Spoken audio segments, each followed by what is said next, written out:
Welcome to the spring gathering for the Asia Forum. I'm Chelsea Pettit. I'm head of arts at the Bagri Foundation. And one of our main aims at the foundation is really to encourage global discourse across cultures and disciplines, and to share knowledge and expertise about Asian art. So it's within this context that we are really proud to present the Asia Forum for the Contemporary Art of Global Asias, which starts with today's gathering and will manifest physically in Venice on the 23rd of April, 2022. So do mark your calendars.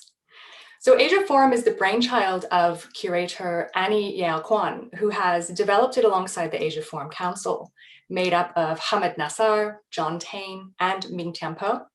They've invited some credible speakers today for the first of two digital pre-gatherings in the lead up to Venice. And we're really grateful to our exclusive media partner, Art Review, who are live streaming this event and all of the forthcoming events. And thank you to Something Human, who provided additional support to make today possible. So without further ado, I hand over to Annie Jael Kwan, who will lead today's event. So I want to say thank you again, Chelsea, for the very encouraging words. I do want to express my gratitude for the Foundation's continued faith, so generously expressed for this new initiative, and for the whole team's support in making this happen.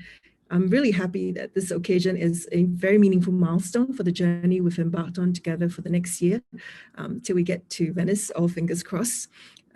Venice is, of course, the site of the Venice Biennale, which was launched in 1895. With the exception of cancellation during the World Wars, the disruption of the 1968 protests, and our current global pandemic, which has led to this year's edition being postponed till 2022, the Biennale has been sustained across many editions for over 100 years. Venice has thus become the site of many innovative exhibitions and artistic presentations, and thus has become an international public occasion to experience and think about art from around the world, represented in the central exhibitions, but also in different national pavilions. It presents an opportunity to draw connections and intersections between larger histories and imaginaries.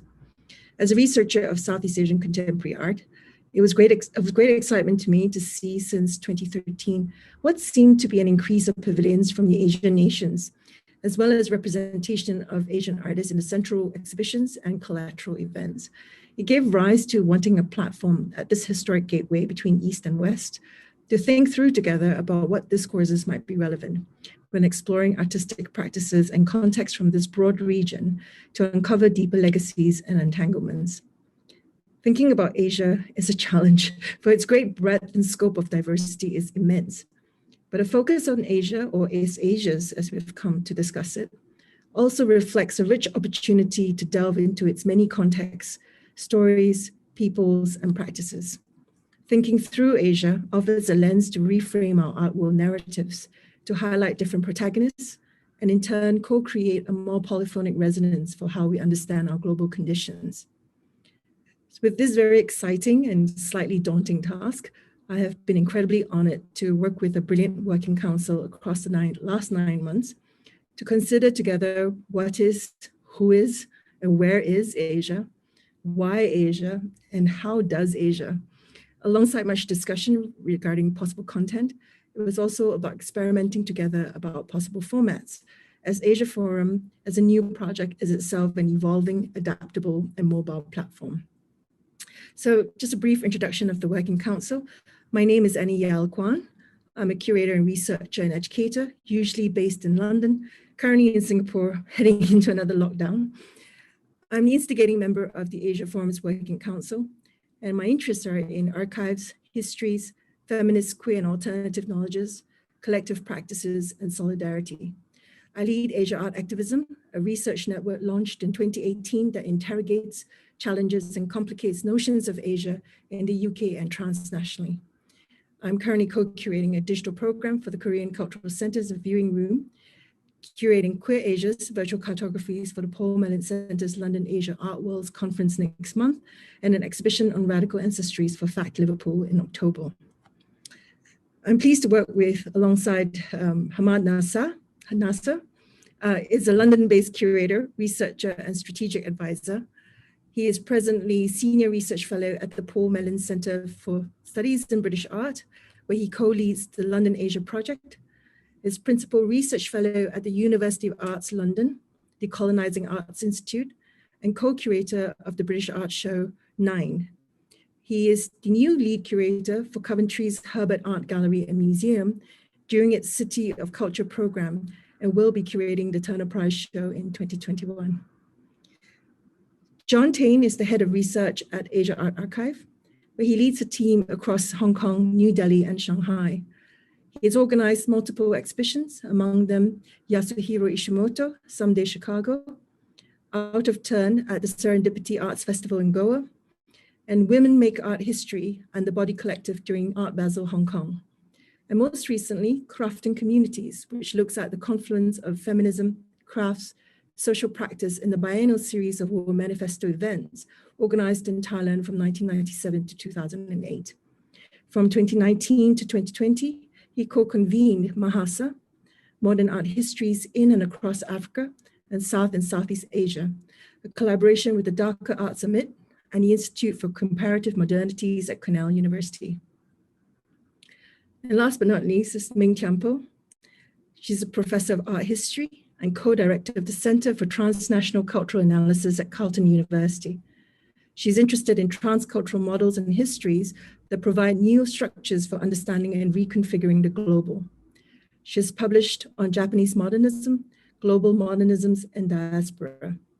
Tiampo is an associate member at ICI Berlin, a member of the Hyundai Tate Research Center Transnational Advisory Board, a fellow at the Paul Mellon Center for British Art on the London Asia Project, a founding member of TRACE, the Transnational and Transcultural Arts and Culture Exchange Network, and co-lead on its Worlding Public Cultures project. It's been such an honor to work with you all. Without further ado, over to you, Hammad. Thank you, Annie, and thank you everyone for joining us. Now, the spirit behind Asia Art Forum is to think in public about questions that niggle. Questions about difficult histories, contested geographies, and how and with whom, human and beyond human, we may share these histories and geographies to build more equitable futures. We wanted to start thinking about these questions in public with people who work to imagine better worlds, artists, scholars, curators, whose work has been an inspiration to us.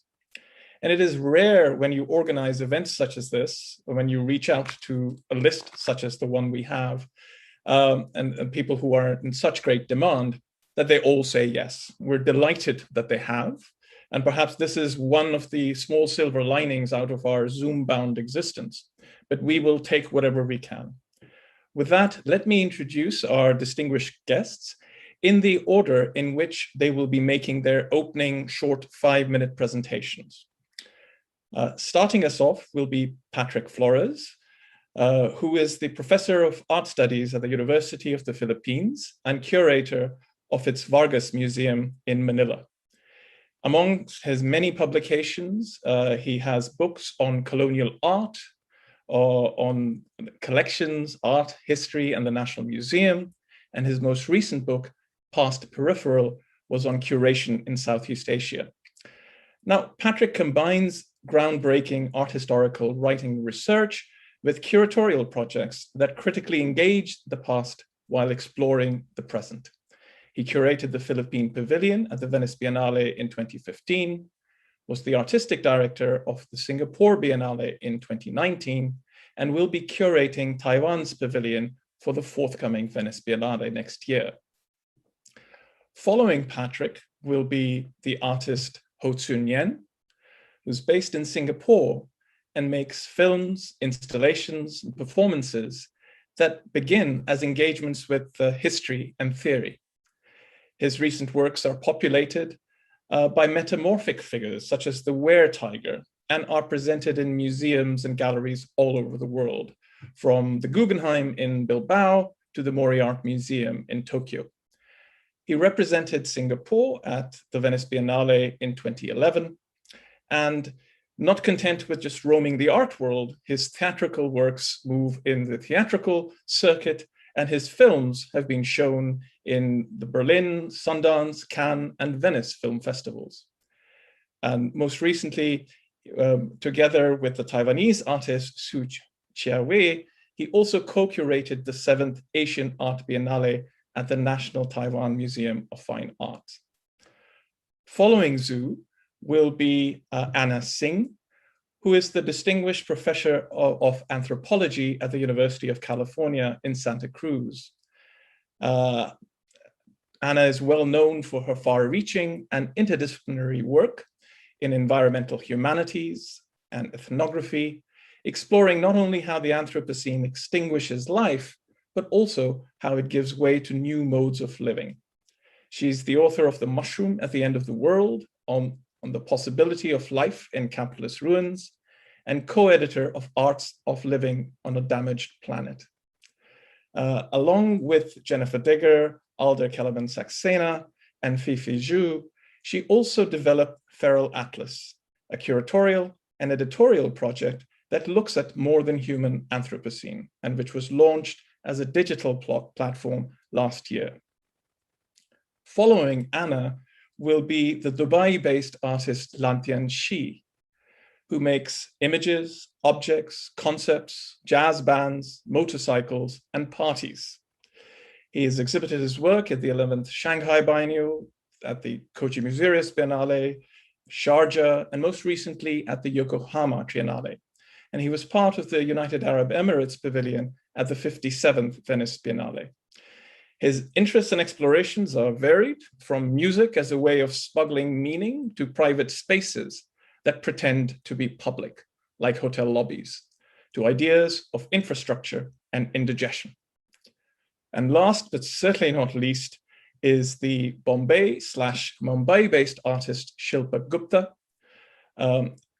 who has had solo shows all over the world in museums and biennales that include Venice, Berlin, Kochi, Lyon, Guangzhou, Havana, Liverpool, amongst many others.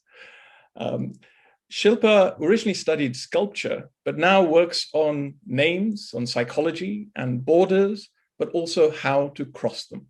Her works have been shown in museums around the world, from MoMA to the Tate, to Centre Pompidou, to the Mori, and she's going to be particularly busy this year, travel visas willing, with solo shows in Antwerp, at the Barbican in London, and in Dallas. Welcome, all of you. And with that, we're going to invite Patrick to get us going. The format will be that each speaker will speak for about 5 minutes, and we'll then pass it on, and then we start a conversation. Thank you. Thank you, Hammad, for that generous introduction, and thank you to the Asia Forum for this invitation. It's an honor to be here. I would like to share my screen right away. So here we go. Thank you. So I mark my passage through Asia, not by way of the great tradition of India and China, and neither out of a colonial critique in the supposedly radical forms of the anti-colony, the post-colony, or the decolony against mainly Europe and the United States. The former would yield, as Gita Kapoor puts it, civilizational hubris to be exemplified by monuments, and the latter would inscribe the modernities of art. Both monument and art are irresistible, but they can also be immovable, like the category of colonial art, which was the subject of my master's thesis and my entry point into the problems of the consecrated, curated, and always already contemporary artifact, whether secular or religious, and its struggle with the tricky desires for autonomy and oftentimes false choices. I rather revisit Asia through a procession of an image in the Vatican last March. The occasion is the quincentennial commemoration of the first Catholic Mass in Asia, as well as the Philippine episode of the first circumnavigation of the world with the Portuguese mariner, Ferdinand Magellan, who was not able to fulfill the promise of this auspicious global oceanography involving the Atlantic, the Indian Ocean, and the Pacific, because he was slain by the native warrior Lapu-Lapu and his men in the islands, and so could not return to Europe. The event at the Vatican in March 2021, recalling 1521, in the time of the global pandemic, is a theater of political theology, in which conversions at different levels intersect: successive colonialism, idiosyncratic Christianization, and intense migration. It is in this light that the irresistibility and immovability of monument and art, of monolithic tradition and radical critique, are dispersed across the rubric of the Philippine, which for me is not so much a culture, a country, or a nation state, but a figurine, an attribute or property of Philip, the King of Spain, almost like empire, at once imitation, intimacy, and imbrication. Unburdened by the great tradition, persistently colonized, blessed by dense endemic natural species, repeatedly visited by calamity, and decisively dispersed, the Philippine elaborates. The procession moves into one of the altars of the hegemonic church, passing through Bernini's breathtaking baldacchino at St. Peter's Basilica. The potentially queer image of the Santo Niño, or the child Christ as the savior of the world, is held aloft by a young woman and the cross by a young man, both half marching and half dancing in pageant finery. The image and the cross are believed to be the same enigmatic colonial objects from 500 years ago, at present kept in a church and a shrine as icons of liturgy and conquest, with the miniature imagined to be leaving the altar every now and then, and the totem growing over time. Facsimilia of these vital things are now carried by quaintly waltzing migrants under the cosmic dome of the world's greatest Catholic Church, in a ritual rendering the formidable Renaissance monument as a finally folk Baroque ornament to precede the entrance of the Latin American Pope. The annotator of the live feed from the Vatican reminds viewers of the Pope's notion of the existential periphery as the site of spiritual alienation. In his homily, the Pope specifically mentions the gift of the Philippine women who evangelize wherever they settle with their graciousness and songs. They are, in his words, smugglers of faith in the lives of those alienated everywhere. Speaking of faith, the procession references the Sinulog, the festival in the island of Cebu in the Visayas, in the Philippines, where the image and the cross have long since been venerated. The song that the choir sings is Batu Balani sa Gugma, roughly translated as lodestone of love. The trope of the naturally magnetized geological material pertaining to the impish and intricately adorned child Christ signifies a sphere of attractiveness that gains its potency around lightning fields. It is akin to a talisman that animates or evokes the spirits of a charismatic universe. The romantic magnetic also activates the performative and miracular vernacular image, ornament, and art, all three undulating in some contingent procession of verse, sound, and movement, rather than in the linear progression of either art history or salvation history. This ritual, which may be described as folk Catholic, is inflected with the neoliberal prosperity theology of the massive religious evangelical movement called El Shaddai, Hebrew for God Almighty. Founded by a real estate developer in the Philippines, it invests in financial and spiritual bounty and has a strong congregation of Philippine overseas contract workers who have famously recalibrated the Philippine political economy with their copious and steady remittances, as well as enhance the already exceptional Philippine ethnic and genetic mingling. The ethos and the aesthetics of the El Shaddai community in Rome significantly shaped the Catholic Mass I have been describing. For instance, the brandishing of white handkerchiefs of the swaying women behind the couple in the procession replaces the simple waving of hands in the customary gesture. A disarming kind of devotion thus becomes coded as simultaneously diasporic, re-evangelizing, and trans-Catholic labor. This brings me back to my initial intuition of the image in Asia as iterative and itinerant, like water and like flux. After all, the sinulog, as rehearsed at the Vatican, means moving like current. Thank you. Hello, thank you, Patrick, for the very nice presentation. So I'm Nyen, and I'm going next. So let me try sharing my screen. Yeah, so for today's presentation, I have not so much prepared speech as put together a series of slides revolving around some concerns and recent obsessions. So without much further ado, let me jump into it. So the title of my short presentation today is Dictionaries and Aporias, Southeast Asia and Japan. Just to begin with, I want to very quickly mention this project, which has kept me occupied since 2012. It's called the Critical Dictionary of Southeast Asia. It has an online component and there's a website address there, so you can check it out if you are interested in it. So this is a quick screenshot of what you will get on the websites. Basically, what you see is a film that runs on infinitely. It's a film that is edited in real time by a set of algorithms, which also pieces together sound and voice over text to accompany the images that it's composing live. All of these images are taken from various online sources. So the title of the work is The Critical Dictionary of Southeast Asia. So the structure of this film is arranged from A to Z, so 26 letters of the English or Latin alphabets.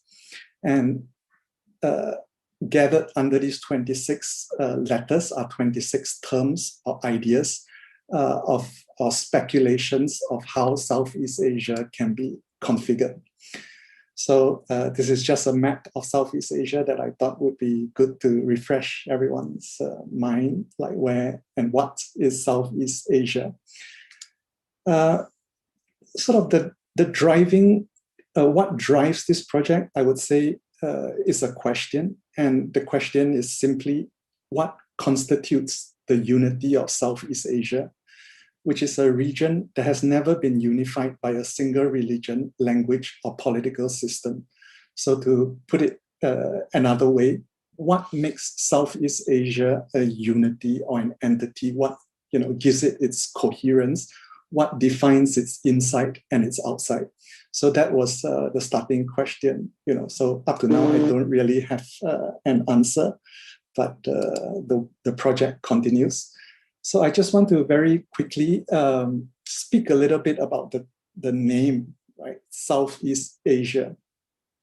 So one of the earliest instances in which this term could be found, I believe, is from this book by Howard Malcolm, who's an American cleric, travels in Southeastern Asia. And next to that, we have an example from the academy from a British colonial officer turned scholar, John Sydenham Furnivall, who published this book in 1941. But the term Southeast Asia itself was, I would say, had a very limited circulation. So it was mainly in the academy that it's being used. So people from Southeast Asia at that time don't think of themselves as being from Southeast Asia. The term was not in wide circulation. But I would say that this term began circulating much more after the Second World War. So, I just, for convenience sake, I put here two images. One is the attack on Pearl Harbor, which is 7th of December.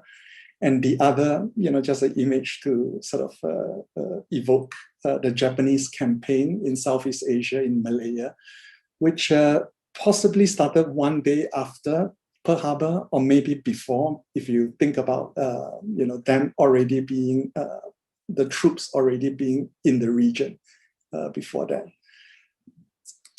And the name Southeast Asia itself became much more widely circulated with the formation of the SEAC, or the Southeast Asia Command, which was a strategic body set up to be in overall charge of Allied operations in the Southeast Asian theater of war. So the Southeast Asian Command, which was under Lord Louis Mountbatten, was meant to liberate Southeast Asia, by which, of course, they meant liberating it from the Japanese in order to recolonize Southeast Asia again. So what drives the dictionary, is to think about how, what constitutes Southeast Asia, right? So this formation could be artificial in a sense, but of course, after, about 50 years, it has also taken on its own historical truth, right? But while I was working on this project, I started revisiting this question again, and to think about Southeast Asia as a region that has never been unified, right? And I started to think that maybe a small correction is needed, because Southeast Asia was perhaps unified during those short years between 1942 to 1945, when it was occupied by the Japanese. So the only time when this collection of different cultures was almost completely unified was during the war. So Southeast Asia is in many sense born out of the war. So this has led me to the next project, which I want to quickly share with you about. So I started on a series of projects looking at Japanese wartime history. So one of the first of these projects is called Hotel Aporia, and this was installed at a space called the Kirakute as part of the Aichi Triennial. So just to very quickly show you images of the Kirakute. Kirakute translates as joyful, pleasant house or pavilion. It was built during the Taisho era. And I was given this entire space to work with. It was a hotel and a former restaurant. So for the project, I basically used the space once again as a hotel, this time inviting different guests from the past, Japanese historical persons who have lived through the war. So I invited them sort of back into back to this hotel in order to look at what they did or thought during the war. So one of the first guests I invited was Nagasaka Yukiko. She was the landlady of Kirakute. And in another room, I invited Ozu Yasujiro, the great Japanese filmmaker, who was incidentally between 1942 to 45, he was in Singapore, where he was supposed to make a propaganda film about Subhash Chandra Bose. So most of the footage that I used come out from Ozu films, but I erased the faces of them. This is another guest, which is the Kusanagi unit, which is a squadron of kamikaze pilots who had their last sort of dinner in this very same room at the Kirakute before they left on their missions. So I reached finally one of the last rooms. One of the most important guests of this project is a group of Japanese wartime philosophers known as the Kyoto School. So different from the other rooms, this room had no images, only text. But at a certain moment in time, a light emerges from behind the screen, and we see a sort of giant industrial fan turning on. And at that moment, all the screens throughout the Kirakute are populated by images of the wind being invisible. So we see the wind only through the things that it moves. And all of these film clips come out from Ozu. And at the same time, machines start to vibrate the screens in the room. So just to very quickly round up my very short presentation, I wanted to talk a little bit about the Kyoto School. The Kyoto School, the period where they are most active coincides with the 1930s, when Japan was kind of plunging into militarism in Asia. And the founder of the Kyoto School is a person, he's known as Kitaro Nishida. And it's too complex to speak about his philosophical system in great detail, but one of his most foundational concepts is known as zetai mu, which is absolute nothingness. To put it very simply, what Nishida was attempting to do at that time could be seen as a parallel to Japanese military aggression, in the sense that he was, in his own way, trying to overcome Western philosophy. So, for Nishida, the basis of his conceptual framework is that for him, Asian philosophy comes out of nothingness. It is a philosophy of non-being, as opposed to Western philosophy, which is a philosophy of being. So Nishida intuited some of these concepts through his lifelong interest and practice in Zen. So just in finishing off, I just want to mention a person who is very much affiliated with the Kyoto School, which his name is Daisetsu Suzuki, better known in the West as D.T. Suzuki. So he's very well known for his role in translating, many Asian texts, Japanese texts about Buddhism and Zen into English, and he lived and taught in America. And in the arts, he's also very well known for his encounter, or rather John Cage encounter with D.T. Suzuki. So D.T. Suzuki was also nominated for the Nobel Peace Prize in 1963. So I won't read this short paragraph about how Zen showed Cage his true nature, peaceful, loving, joyful, and this was done through D.T. Suzuki. But I just want to end off with this very short quotation from the same person, D.T. Suzuki, from around 1895 to 1986, when Japan was starting in this first Sino-Japanese war. So this was what Suzuki had to say. He said he describes China as a violent country, and it obstructs our commerce and infringes on our rights. So for this reason, unavoidably, we have taken up arms. So he describes the war against China as a religious action. So this has, so I would say, I will end my very short presentation here, but I would just, like to speak about some of these tensions and paradoxes of Zen and Buddhism in relation to the war. So with that, I will end, and we can speak more later. Thank you. I'm Annie Tsing. I'm going to thank you, Nyen and Patrick, and I'm going to, in fact, continue the conversation that comes out of this watery region of iterative and itinerant translations that's sometimes called Southeast Asia.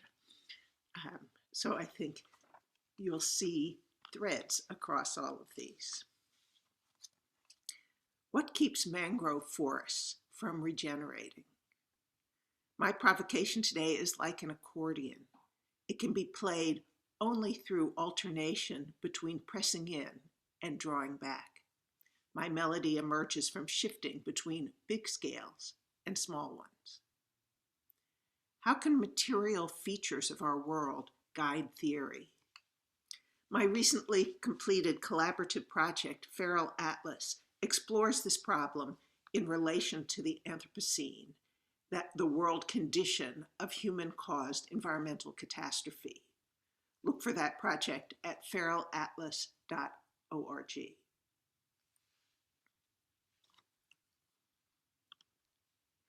The problem of the Anthropocene is the destruction of ecological resilience.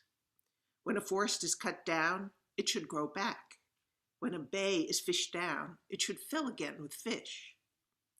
What stops a forest from regenerating? What keeps a bay from filling with fish? That's the Anthropocene, not the destruction, but the block on regeneration. Climate change often hits us first at the coast, but it does not hit coasts evenly. Every coastal place is particular. In every place, climate change is made through the interplay of feral life and industrial and imperial infrastructure. We know sea level rise through the porosity of wetlands, seagrasses, and mangrove forests, or the hard artificial surfaces that block those porosities. Land reclamation, sea walls, dredged harbors. There are no mangrove forests there. What keeps mangrove forests from regenerating? At the edge of the pier at the public harbor in Sorong, Indonesia, mangrove saplings are still reaching up amidst the oil slicks and plastic trash. Mangroves come back when they can. They want to come back. Who and what is blocking them? Maybe that's who and what we need to go after. The problem of the Anthropocene is the destruction of ecological resilience. Did you know that mangroves accumulate heavy metals, protecting us from their poisoning? Did you know that many ocean fish spend their juvenile years protected by the roots of mangroves? Did you know that rebels and pirates across the Indian Ocean hid out in mangrove forests? Have you seen sediment collect in mangrove forests, building new land? Today, we have only fragments, porous pockets in imperially hardened coasts. Yet still, we should praise them.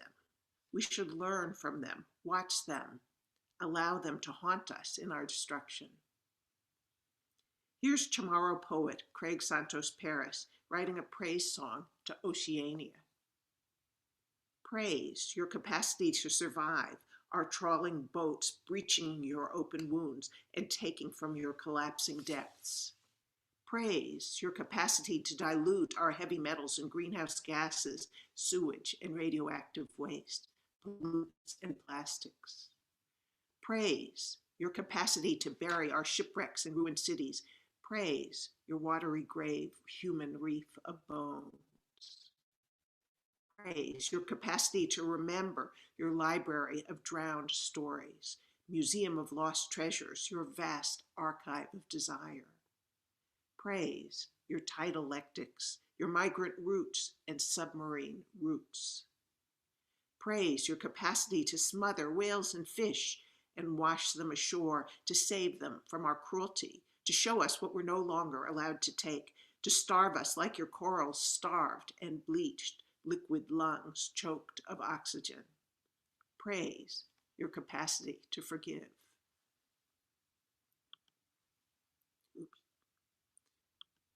Mangroves, too, forgive. Mangroves forgive plastic.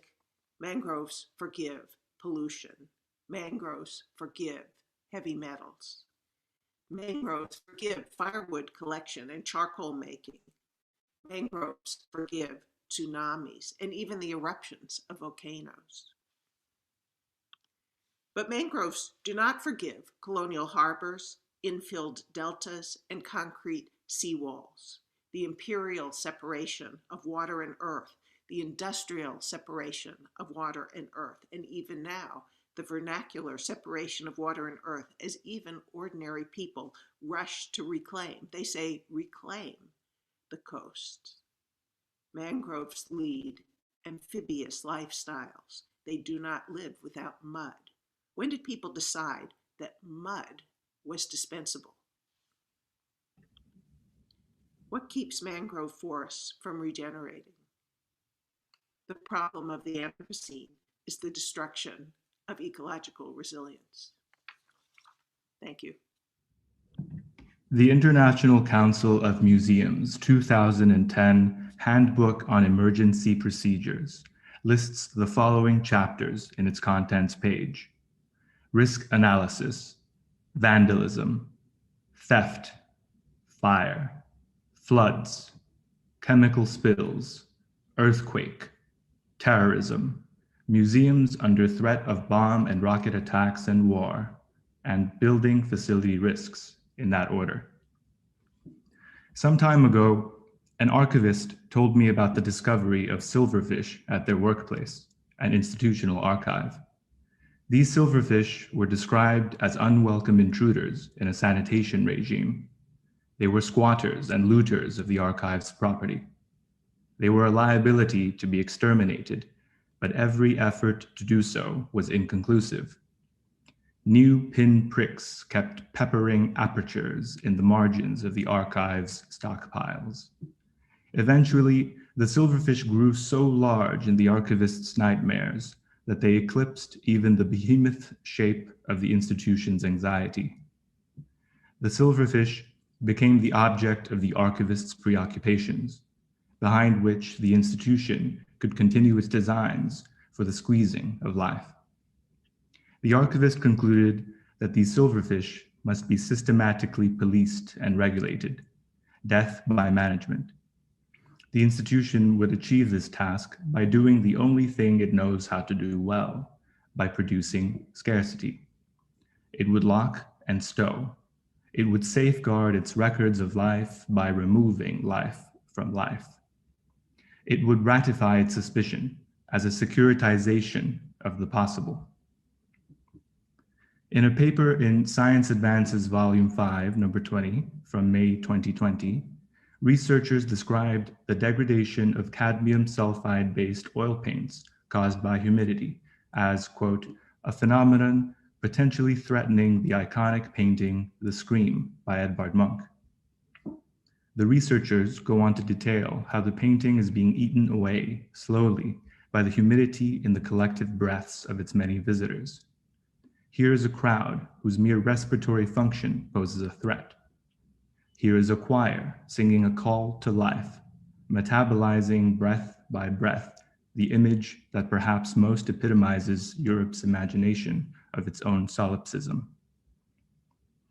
Both the visitor and researcher invoked here are sanctioned mobilities whose wet exhalations exceed the terms afforded.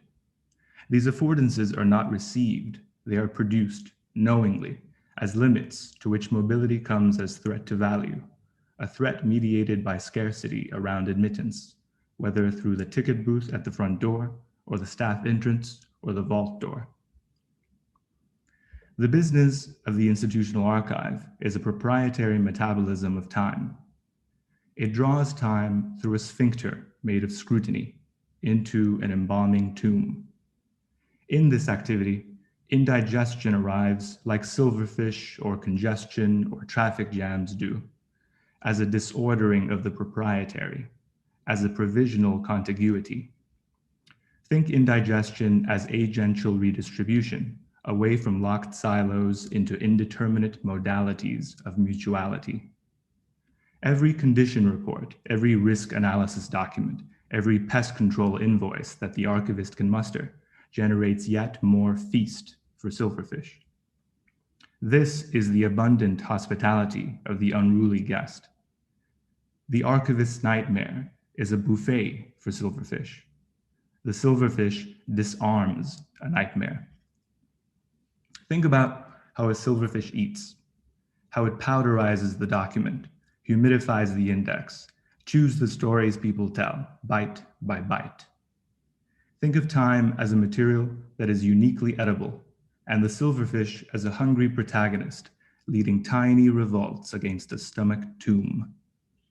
Think of a page read by a silverfish's mandible instead of an archivist's scrutiny. Think of the intimacy of a nibble, the music of it when multiplied. Think of an engine that takes the shape of a silverfish's appetite. Broad pages, archival paper, wide margins and bleeds, bound with sweet, tender glue. Think of digestion as an operating logic of the contemporary. Think of silverfish, tactically, as a difference engine, at once a nightmare, a slow-motion time bomb that explodes across 1 million tiny bites to disorder time, and also as a catalyst, inaugurating a field of play for the many unruly forms of life that constitute life. Scarcity's utopia is immobility, but life does not dislike a lively house. And I'll end now with 2 breaths.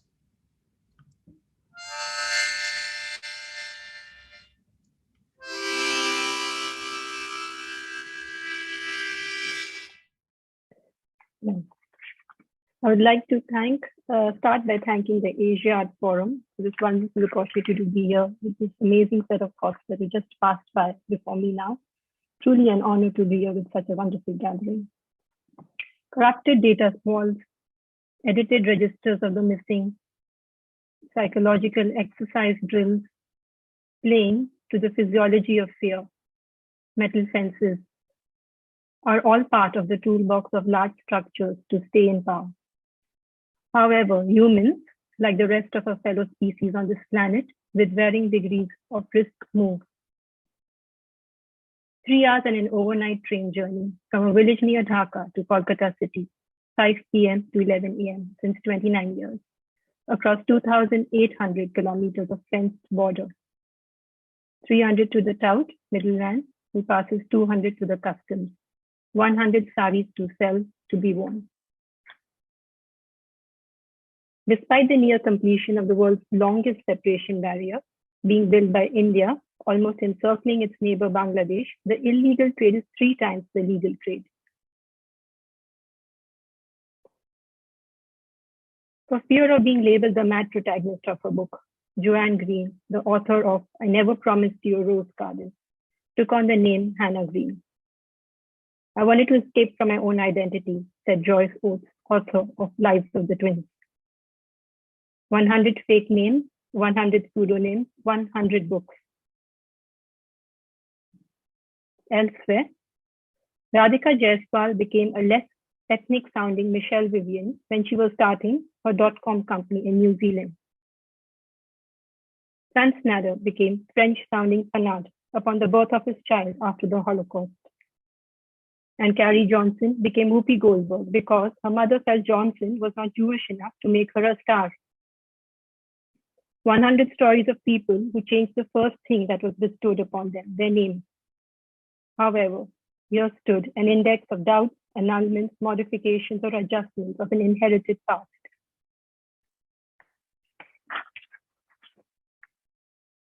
On my 3rd visit to the India-Bangladesh border region, I gathered courage to venture deeper. And one day, I was on the long, winding, only built road leading to the border security force camp. On the left and on the right were fields of marijuana. Drawings of security infrastructure made with banned marijuana.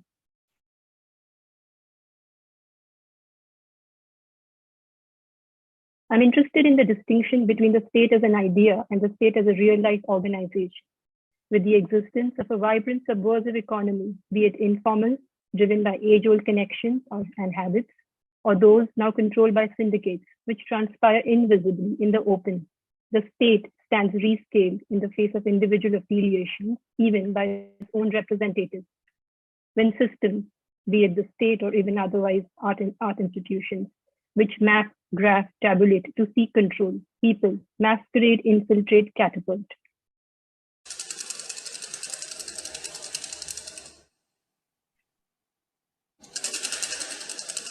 Ten years ago, when I was working on the book project, Someone Else, I had not known that Orwell, or one of my favorite writers, Premchand, had resorted to taking on fake names.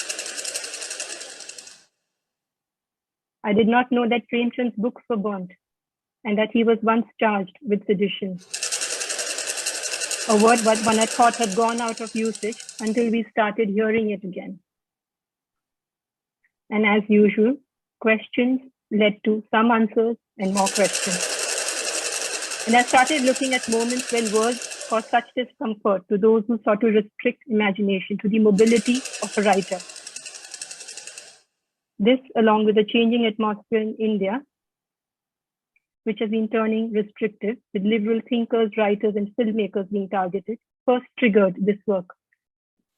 And I became interested in the power of words and the nervousness around it felt by those in power.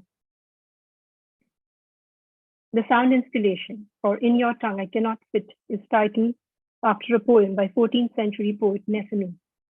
Both worlds can fit within me, but in this world I cannot fit. It is based on 100 poets across geographies from 8th century to now who have been incarcerated for their words or their beliefs. You enter the work, one microphone sings or speaks, followed by a chorus. with voices and languages that one would recognize and purposefully not recognize. The work looks at how can speech, which is in fact the first contact we have with the world upon birth, rest in the hands of a singular structure. Poets, like writers, like artists, are dreamers who even speak of nightmares of the living world. The work is about the persistence of belief, of dreams, of mobility, which makes us what we are as individuals. I'd like to end with playing a little video.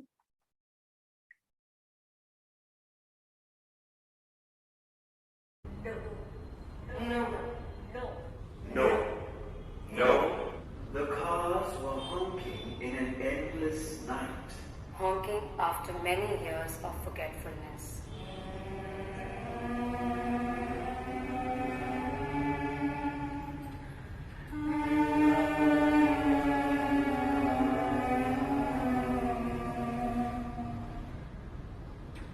Sing time, sing.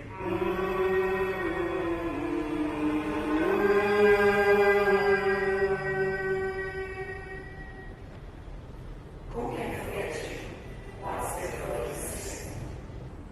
My blood, or a flood, blood, flood.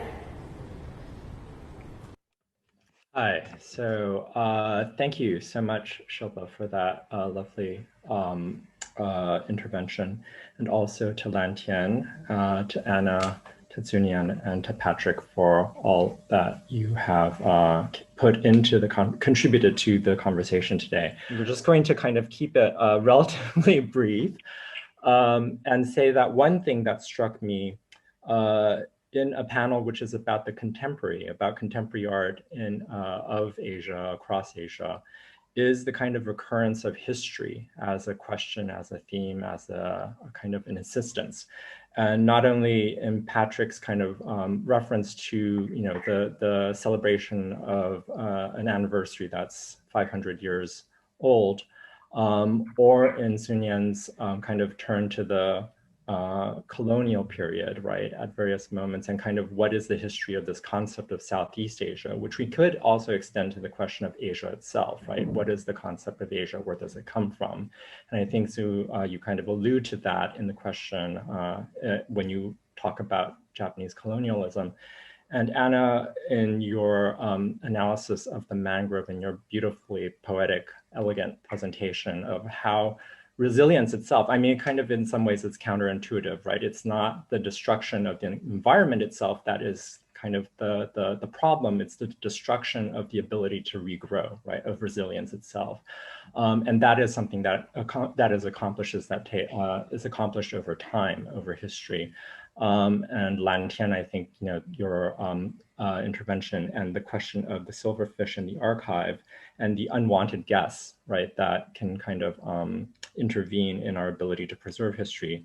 And finally, Shilpa, I think, in the question of borders and boundaries and their porosity in some ways, but also the firmness and the kind of ability or the insistence with which they're kind of guarded.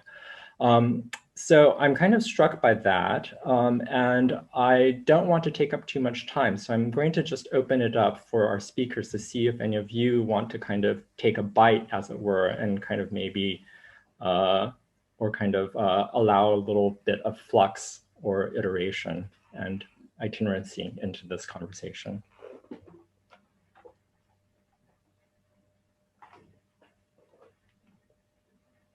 Anna?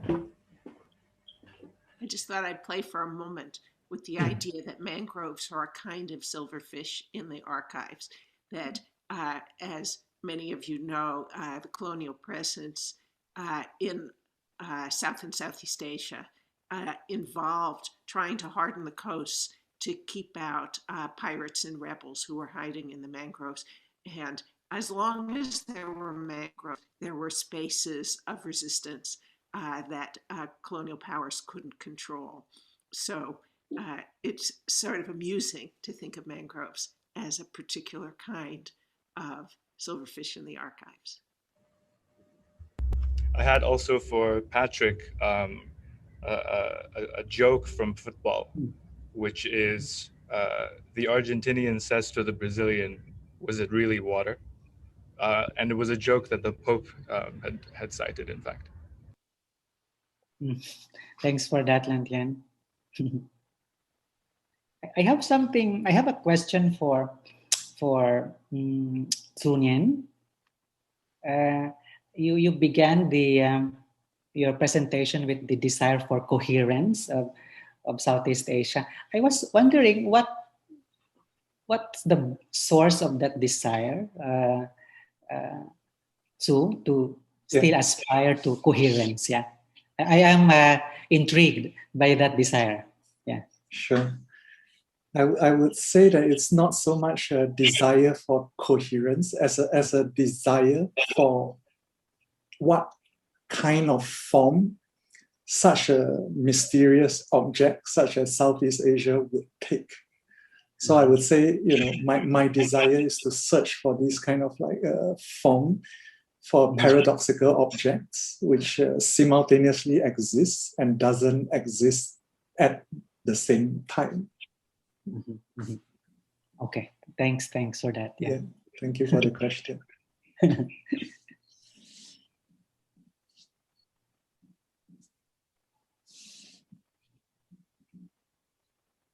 I'm really taken by Patrick's phrase iterative and itinerant as a way of organizing our thinking generally across these heterogeneous spaces that get called Asia. That to me, that's a really productive thread that ties across many of the presentations and thinking in general across these spaces that, as Nyen has pointed out, don't necessarily have anything to do with each other. And yet through this iterative itinerant weaving, there are lots of interesting threads.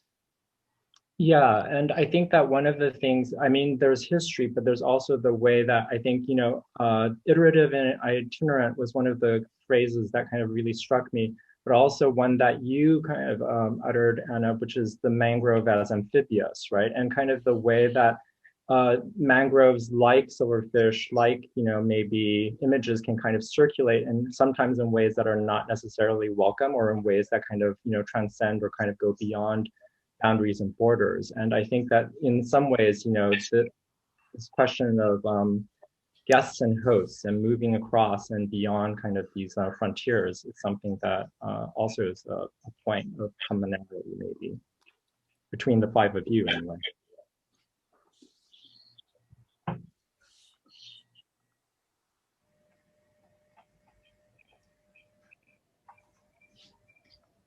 Could I ask a question around ideas of claim and reclaim, about land that Anna was talking about, claims through Shilpa's work on borders, and then smuggling as a way of kind of reclaiming.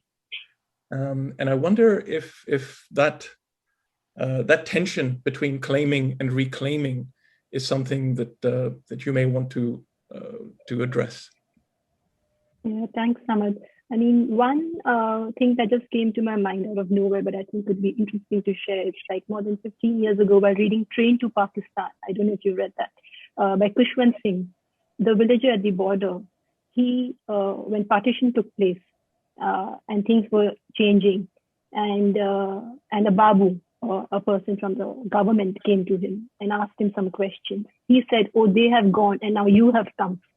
So we really need to think about hierarchies in various different ways, especially in South Asia, which is so torn apart with many different things, and there's also elsewhere. And then as an artist like me, who kind of works out of a metropolis like Bombay, Mumbai, there's also the other question of distance. Sometimes I feel, how is it that all of us, we are sitting in a gathering so close, we are so far away, but we are also close together. And we have certain commonalities, and maybe I'm closer to people in sometimes parts of Mumbai are closer to parts of London, parts of Paris, and maybe it's even 200 kilometers down the road from here, the villages. So that's another complicated thing to think about. And also then what happens for someone like me who is then moving around and showing in certain metropolises, across the world, because there are certain structures that we work within, certain social contexts, certain contexts shaped by economics of things. And what happens is that then, like, I find it interesting, like one of the most difficult things for the Poets Project was this mad thing that I decided that I wanted to be in 8 languages. I just decided I wanted to be in many languages. And it completely made my life very difficult, because on a small budget, we wanted to do all these translations and recordings. And but the reason to do that was that when you enter into the space, you can access, you see, you read a language you know, but you also read a language you don't know. So not knowing is also very much part of knowing, this sense of this moment where you come out of a station at the central station, and you've got hundreds of people coming in, hundreds of languages coming. So this sense of movement of people, this sense of, so that is important. And also was very important for me that you have French, and also you have Spanish and you have English. So it is, as an artist from working from a particular context in South Asia, you can kind of extend yourself, and you can bring in larger narratives, which we are all sort of joined in through histories of, power struggles and through tensions, and of course in claims that people make. I mean, the smuggler who walks across this fence, who moves, who leaves, he's been doing this day in and out. This person I interviewed, who's been doing it for 29 years. I mean, he makes a huge leap actually by that, versus what somebody sitting in the center of a structure can actually create. So it's these everyday stories and everyday smaller stories and bigger leaps, or the guard who got down and said, I am, this man I'm sitting and having tea with at the border, and he tells me that I can see, I can register only what I see. So, I mean, there's so much in that, like there's so much that is happening that I cannot see, and therefore I will not register. I mean, the fact that the representative of the state themselves may not think in line with the state.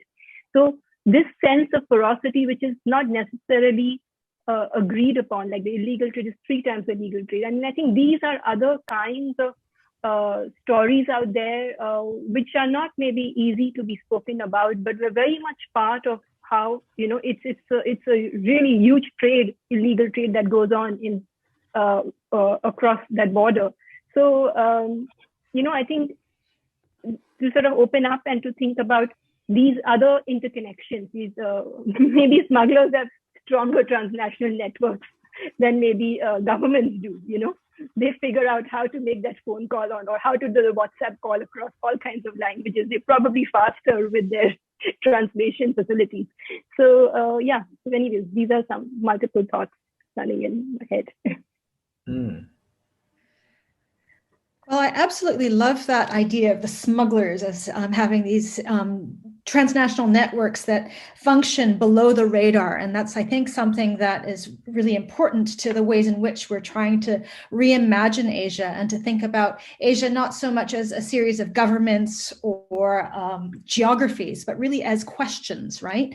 And one question I had for all of you, and sort of inspired by Anna's ideas of, the accordion that sort of draws us in and draws us out again, and thinking about different scales of analysis, understanding that, Southeast Asia is this incredibly complex space of plurality, but so is Asia. And I'm trying to understand, a question that Annie posed in the very beginning, which is quite large: who and what and where and why is Asia?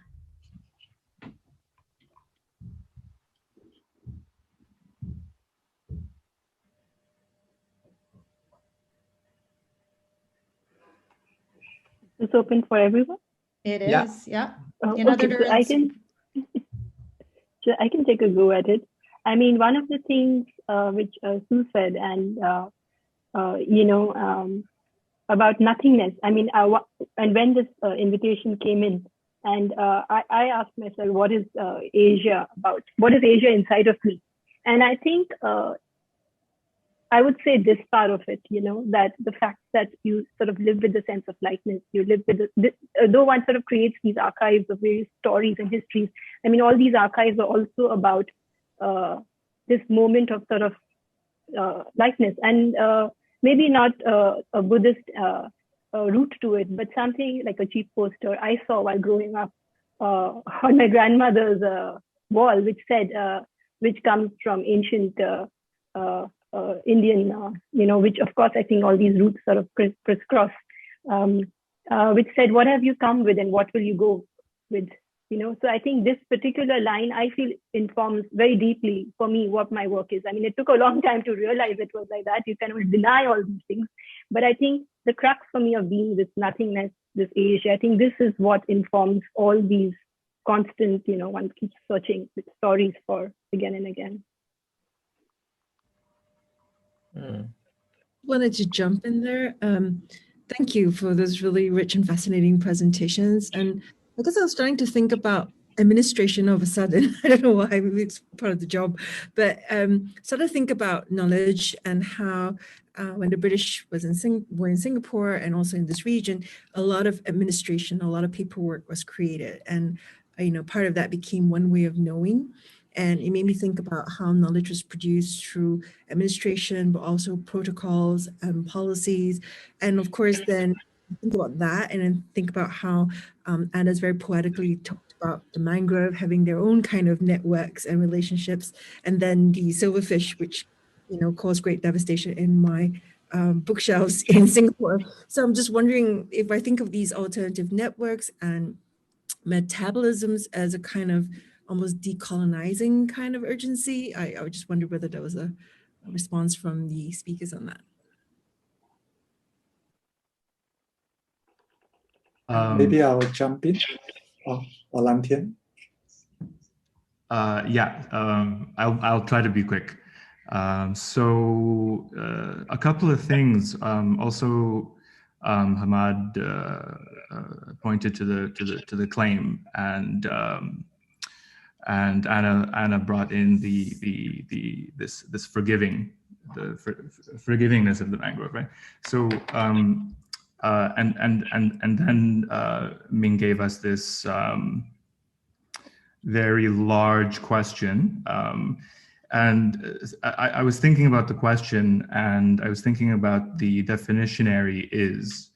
And I was thinking about since I spoke a little bit about risk and liability, I was thinking about the risk of the if. And there is this expression, if was a fifth, then we'd all be drunk, right? And in relation to the claim, one of the things that came out of the Yokohama Triennial was this formulation on the stenographer's dilemma, which goes, a claimant addresses a courtroom in a language the court does not know, presenting an object that the court is unable to admit. The claimant declares that if the object is to be seen, the claim is corroborated, but the world as it is known will be destroyed. So the court stenographer, turns to the judge and asks, "Your Honor, how should I record this?" So there is this question of locating the claim, right? And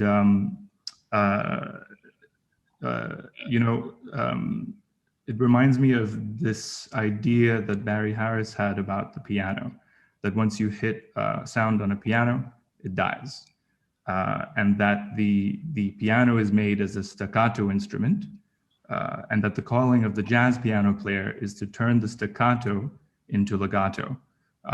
By finding the sound, not by veracity in Cartesian measure, but by finding the sound and rolling around in it. So, in that sense, we can think of taxonomy or archive or museum that plays like a piano. And so what sound to apply to the instrument to call in legato. Thank you, Lantian, for that. That was a beautiful example. I think it makes me think about, that what is needed is resonance rather than reason, which is another way for me of thinking about your example of the legato and the staccato. So I think that brings me back to the earlier question, and just to also tie in a little bit with what I was presenting on. So for me, the paradox is that the closest when time when Southeast Asia kind of took on a coherence was under the years of Japanese occupation. So this tying things into this one coherent object came during those unfortunate moments, right? So that was kind of the main thing driving my presentation today. So of course, it also led me into thinking about the roots of Pan-Asianism, especially Japanese Pan-Asianism, which has in its roots is very much, I would say, connected to ultra-nationalism, to the right wing. And so there's fundamentally for me a paradox in that, right? Like for me to be part of a region is to dissolve the national boundaries so that you become part of a larger, resonating field, right? But what happens in this early Japanese Pan-Asianism is kind of the opposite, so they are Pan-Asianism, but at the same time, they are ultra-nationalists. So the borders actually get tightened, So these are some of the, paradoxes and contradictions which continue to fascinate me. Can I just push you a little bit on that, Nyen? I think that it's really important to think about this question of what is the relationship between a kind of transnationalism and regionalism or internationalism, one might say, for a certain historical period, and empire. And how do we negotiate those contingencies that help us to understand what the politics are behind the connections that we're making? And how do we disentangle those politics from trying to find different modalities of being together, of being those smugglers that can find the roots that connect us all without trying to dominate an entire region or an empire? Yeah. How do you think about those differences? Yeah, I would say those are the questions which I don't necessarily have the answers to, but I would say that, there are, I guess a lot of the work we do are kind of like speculations on what such a mode of being could be, So, so I think like what I mentioned earlier, perhaps this mode of relation is one of resonance rather than reason. If we think about reason as it manifested itself during, let's say, the Enlightenment to the modern period, it's something that is, let's say, hierarchical and top-down.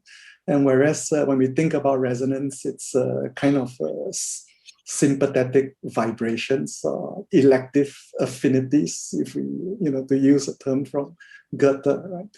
So, so I think it's interesting to continue thinking about this, as a formal question, like how would such a relationship be composed, right? Like what would be its form? What is the relationship of the parts? How do they come together as a whole? But perhaps some other I think, Ming, it's an important question. And it also prompts us to develop a theory of imbrication, something that the mangrove and the silverfish and maybe the procession that I described could evoke the most productive idiom to discuss this notion of imbrication. So if we speculate on imbrication, then I think we can delay the desire to disentangle. We need not do that, or we at least delay. That's why I was struck by Anna's notion of the alternating. Because that also leads to my speculation on imbrication. And I'm interested in this, the interval, no? When things alternate, what happens in between? So I think that's the production, the productive time, and also the productive space, this interval, which also speaks to the idea of music, because music is created by interval. So this speaks to the notion of breathing and also to resonance to some extent. Patrick, that's a really good point. And it's, for me, disentanglement is actually not the goal in terms of understanding our histories. It's really just more, I think I used the wrong word, perhaps clarification would have been a better way of expressing what I was trying to do in terms of understanding what the various modalities are that are functioning. And here I might open the sort of prompt Anna to speak a little bit about friction and how that functions in this kind of imbrication in order to provide a model for the kind of intervals that you're referring to. I don't know if I can go there yet, but maybe I'll back up to something I was thinking about when Hammad first asked his question about claims and counterclaims and smugglers, because I think it'll tie into imbrication and intervals. Because it got me thinking about a wonderful book by historian Iftikhar Iqbal about the Bengal Delta, in which he tells the story of this mighty river that's bringing sediment down from the Himalayas and creating new land, and the landlords, back to claims and counterclaims, they can't claim all the land because there's new land coming every year. And so this area is the rice bowl of South Asia. And then along comes the British colonial desire to make railroads in the middle of the 19th century. And they create these railroads, and it's like a wonderland for railroads because it's completely flat. And so all they have to do is make embankments. There's no bridges and tunnels, but it shuts off the river. The river stops flowing because of the embankments. And so the new land stops forming. The paddy fields stagnate because of an invasive plant, the water hyacinth, that comes and blocks them. It becomes an area of ecological devastation instead of a rice bowl. And in the interdependencies of World War II and other kinds of things, it becomes the site of a great famine instead. And so the implications here are this, the ecological changes were certainly not the point of building those railroads, was to, block this off. But so many co-makings came together in the claims and counterclaims that came, the landlords gained more power because there was no new land anymore. So suddenly a system of entitlements comes into play that wasn't possible in the earlier situation. So to me, it's maybe a way of thinking, as I was asked originally to ask about the kinds of friction, the things that rub together, that in this story, tell us a big story about how colonial rule sometimes works against the grain of what it sets out to do, but has all these strange kinds of impacts, maybe in the way that Japanese colonialism also created a weird kind of Southeast Asia without intending to do so. That's a really great point, Anna.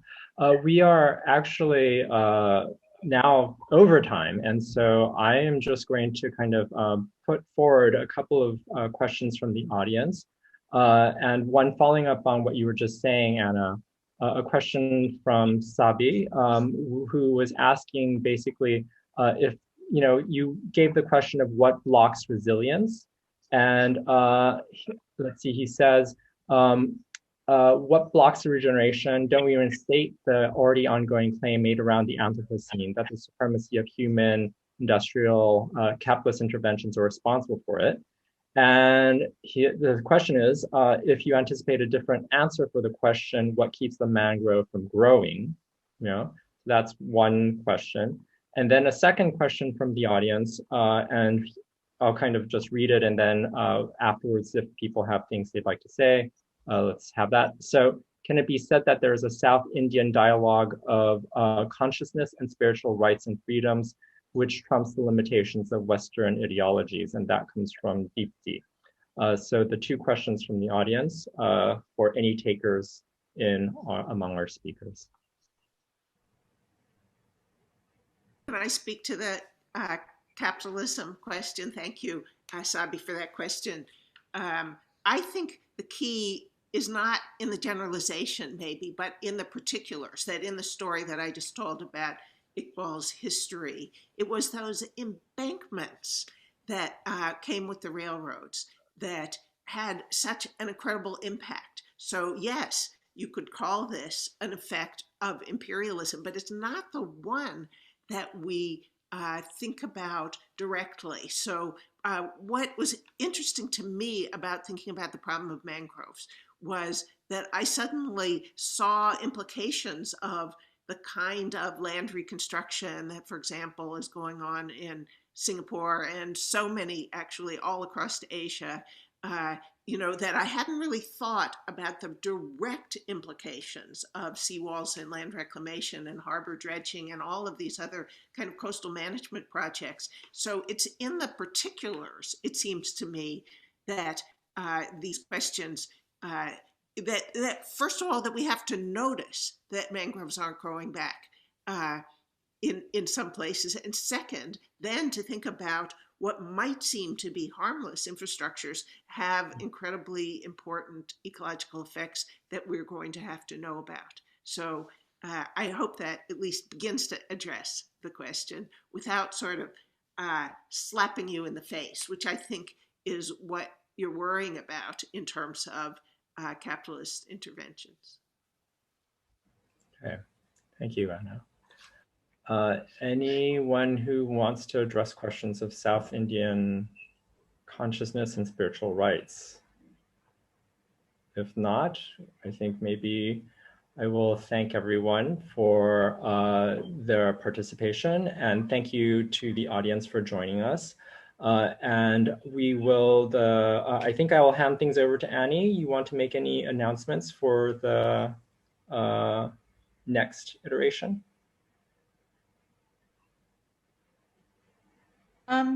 So actually, John, I was just going to do a quick wrap up.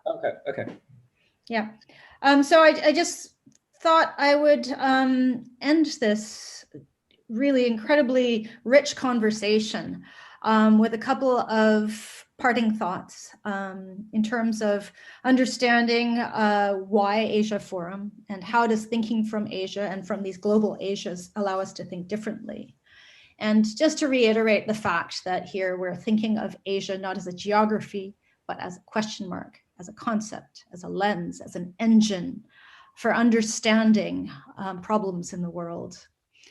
And we are thinking about Asia like the mangroves evoked by Anna as a reservoir of possibility and of resistance for piracy in these entangled roots, and as the silverfish, as Lantian would have it, a catalyst for inaugurating a field of play for unruly life, of Asia as a plural society with difficult histories, as Nyen is surfacing, and as iterative and itinerant as Patrick was narrating, like water and flux moving like current.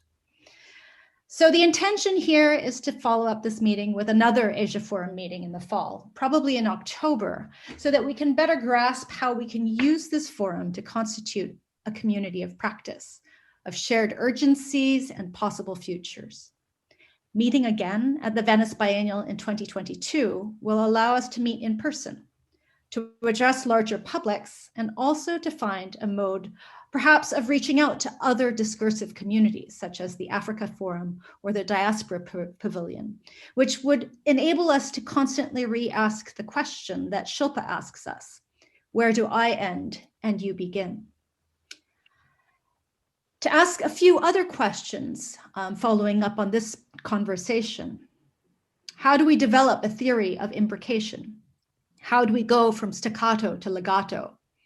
How do we find resonance rather than reason? And how do we build collaborative and polyphonic ecologies of resistance and resilience for a better world together? So with that, I will pass the baton along to Annie. Well, thank you all very much. I think this segment just ends the first gathering. It was quite a challenge and wonderful to try to cover so much scope in like this challenging format of 5 minutes. And yet, everyone has just kind of spoken so beautifully and started to weave connections across vast disciplines and so on. So I feel like, this is just the beginning of a conversation, and there's much more work to do to really delve deeper and also start to build perhaps like these kind of discussions around what Asia Forum could be and how it could support that. So I really look forward to having further conversations with everyone. But please do, follow the blog and the social media to be informed for the next event. We'll lead up with more information of how the format will be, and also, of course, then look out for news for the event in Venice as well. Thank you so much all for making time to spend with us this evening. Right, see you all very soon. Take care.